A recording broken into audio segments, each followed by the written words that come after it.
back to the Biorb channel. Jeremy here, and I'm just gonna give you guys a quick update. I'm kind of under the weather right now. I know you can probably hear it sound kind of stuffy. I got the lens filter on. This is how I look when you take it off, so just a bunch of blues. But right now I'm keeping it on so you guys can really see what's going on.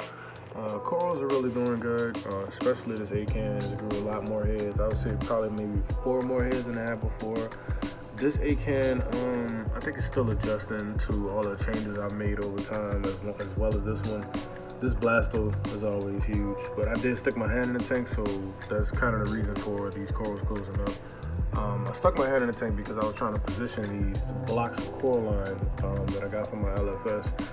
They supplied me with this. As you can see, it's like a nice pinkish purple, really pinkish color, and I got some in the back there. So this is my method. I actually broke some up. He gave me a piece of purple coralline algae too, so I just kind of mixed that up in here, crushed it up real good, and I also broke a piece of this off, but I broke the piece, well, the piece that I broke off is actually in the back right there, but the piece that I broke off, I made sure I broke it off in the tank so it kind of spread around in there. So yeah, I'm still on the journey of getting coralline algae.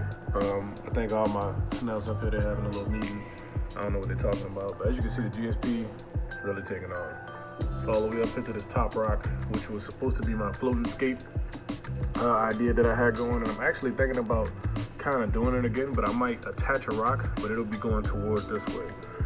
So overall, I have added another wave maker. It's my other Tunzi 6040 that I had. It's a kind of short but long story of how I got this one. But to make a long story short, something happened with this older one, basically the controller for it. So when the controller failed, I thought you had to replace the whole pump. And I went out and I bought another one, which was another $150 something. And then I came back and I actually wound up fixing it because I soldered, basically got wet with some salt water, but I soldered it and cleaned it up, made the connections good, and now I have both of them on there. So basically, this one is just providing a wave, and that's its only function right now. I don't have any pulse or anything like that. And this particular one right here is actually providing a pulse sweep.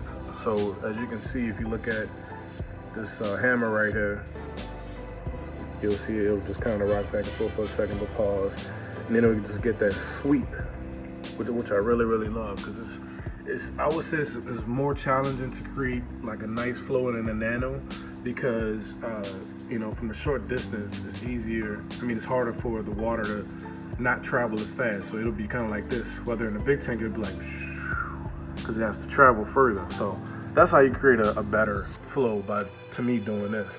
And I mean, total, this was about what, $300.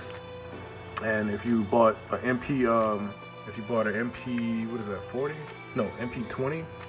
No, MP10, that's what it's called. I'm sorry, MP10, then that's about $300 anyway. So I basically have both of these, and you can't even see this one. This one is like really out of sight. You can see this one a little bit, but they are so stealth. If you look at my tank, you can't even see those things, even with just the blues on, but you can't really see them. So, and going down to my sump, it's been getting kind of warm down here lately. The weather's always up and down. So what I did was, I also have another hobby, which is RC cars. I took a fan from my RC car that I wasn't using anymore, double-sided sticky taped it right here, and I basically soldered together some connections to an older adapter thingy that I had, and basically put it to this, so it's putting out the right voltage and stuff like that. This was to like to charging something else. I don't know what it was, but I wasn't using that either. So basically, kind of rigged this up to this, and this is a little tiny fan, like basically almost the size of my finger, but it's been keeping my tank at 77.4 throughout the day and about 76.6 at night. And that's basically 2 degrees cooler just from it blowing right here. You can actually see the rippling effect. It's doing a really good job keeping that water cool, and it's in my return section. Also, I had a Sun pump in here. It was a CHJ 500, no 600, but I actually upgraded to the Tunzi. It's the 0.8. It's the 1073.8, and it's doing really good.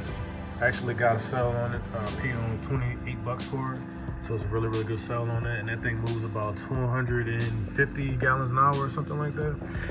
As you can also see, I have a really thick filter floss. I'm basically using the patent that I got from Walmart. Try to of this. So basically I have two different patterns. You can't really see anything, it's so dark. Let me use my Orphic. Orphic, please sponsor me after this one. I'm just playing. But I'm basically using the bigger one at the bottom. Is basically gonna last me a long time. That's gonna be for these other smaller tanks, and I'll give you an update on that. Still got the Christmas tree up, along with some other stuff. But this one, I'm using the thicker one to make sure I polish that water real well, and that's why it's so clear in there right now. It's really, really clear, man. I have little to no algae. The only algae I have in here is like little spots in here, like turf algae, and I'm kind of not worried about it right now. I'm just worried about kickstarting this coralline algae. Eventually, that stuff will go away because that kind of happened in my kids' tank. And what I've basically been doing, I actually asked G. Carroll on Instagram. I said, hey man, what do you do to create stability? And basically, how many water changes do you do? And he's like, I do it every other 2 months, you know. And I'm noticing stability really comes from less water changes on nanos, because I don't do any water changes on my kids' nano, and not in a lazy way, but it's been working for that tank, so I just don't do as many water changes. And I'm like, why do I change my water so much? And it's not really working out for me. So I'm slowing down on water changes for a minute. I haven't done a water change in about maybe 3 weeks now. So it's just holding up, and it's really, really clear. Doing really, really good. But back to the sump. I basically have 3 different medias in here, and I will be having one more. I actually think it's a good idea for you guys out there to have a bunch of different medias. I've been doing this probably maybe since I started this. I always had different medias in there, but I think it's good because all of these medias, they're all different. That different porosity, different surface area, all of that stuff. So I think it's good to have all of it in it. But I have basically the Marine Pure Gem right here, as you can see, and the Biohome Ultimate. That stuff is amazing, man. I know if you ever seen anything about Biohome Ultimate, go to Pond Guru. This is basically his product. He basically got somebody to create this fine sand particle out of it, and it's really, really porous, really, really porous. Also, I have some, what is this stuff called? The Fluval Biomax. Yeah, the Fluval Biomax. That stuff is right here. And also, I have the same stuff right here, but it's all mixed into one. So I got the Biohome Fluval Biomax and the Marine Pure Gems, and I have all that mixed into one because I still want, when it comes down from the from this way, when it comes down from the tank, I want it to pass through this and then pass through here. Also, as you can see, I got some bubbles going right here. It's just a little wooden air stone, lime wood air stone. It's basically air that's coming from outside. Air that's coming from outside, so I can oxygenate the tank and get some good pH going. Now, currently, right now, my pH is stable at about 7.9, and it stays that way throughout the day. Over time, it'll stabilize and basically get better because my kids' tank stays at like 8.2. And I basically got the same thing going in their tank, but that's another video that I'll be doing on their tank as well. And if you look right here, I got a coarse blue sponge right here. Just some sponge I had laying around. I put it in between this baffle right here. So basically, I did this because I'm eventually going to be adding some copepods in here. And no, it's not going to be a refugium anymore like I had on my last setup. But when I do this, I also did this because I don't want anything coming into this area and getting into this pump, clogging it up, anything like that. If something clogs it up, I'd rather it be coralline algae or just some type of residue. I'd rather not be dirt, you know, because at least, you know, that'll be easier to clean and stuff like that, and it'll keep the pump lasting longer, you know, between maintenance on the pump. And I also took the face of it off, and I just got it, because you can run it 2 different ways. You can run it like this, which I think is awesome because the water goes straight in there and it's just, you know, just kind of flows good like that. Or you could put the face on it and it kind of, I guess, makes the water come in a little bit slower. I actually have this pump on full blast, and it's doing real good. The water's not as high as it was before either. And yeah, that's pretty much all that's going on with this tank. These fish, I don't know if they're mating, but you really won't see them right now because they've been all up under each other ever since I got this purple firefish. I haven't even seen these two maneuver around unless they're eating. I'll turn the pumps off and then they'll, you know, kind of do whatever. But also, and I'll get back to these corals because I just realized I skipped over my coral. But anyway, this is a new fish right here. This is my neon goby. I've been wanting one of these little guys. They're usually about $30 on Live Aquaria. That's pretty much one of the only places I've seen them. besides Petco. But I actually got this little guy from Petco. I got him for Petco for actually $8. So I got a good little sell on him. But back to the coral that's in there. Well, talk about anemones right now. Those rock flower nems, always doing good. Sitting there looking plump in the back. Got my hybrid over here. This hammer slash frog spine wall hammer, guess you would say. Just a big hybrid. Doing pretty well. I actually, not too long ago, got these guys. You guys didn't see this though, the pally throwers, the grandes, and I got it with one head, and now it has three. I don't know if you're able to see the third head, but it's on the opposite side.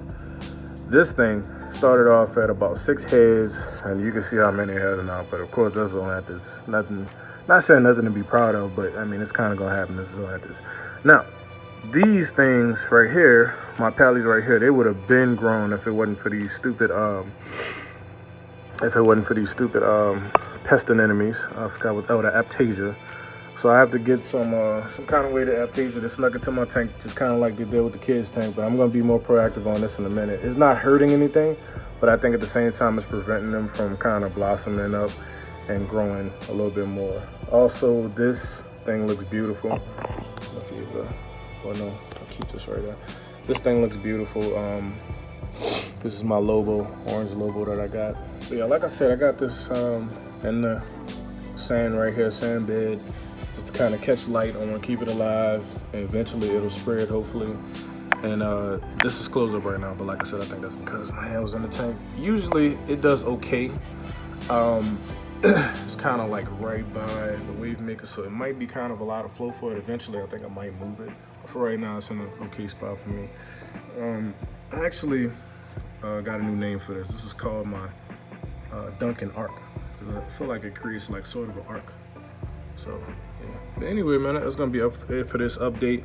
We're about 12 minutes in, and I'll catch you guys on the next episode. And I'll show another tank, and I'll do an update on my. I don't know, should I do an update on the kids tank, or should I do an update on the 5-gallon Pico? I don't know, you guys decide which ones you want to see next, and I'll choose which one I'll upload next. But this is us right here, and we are out.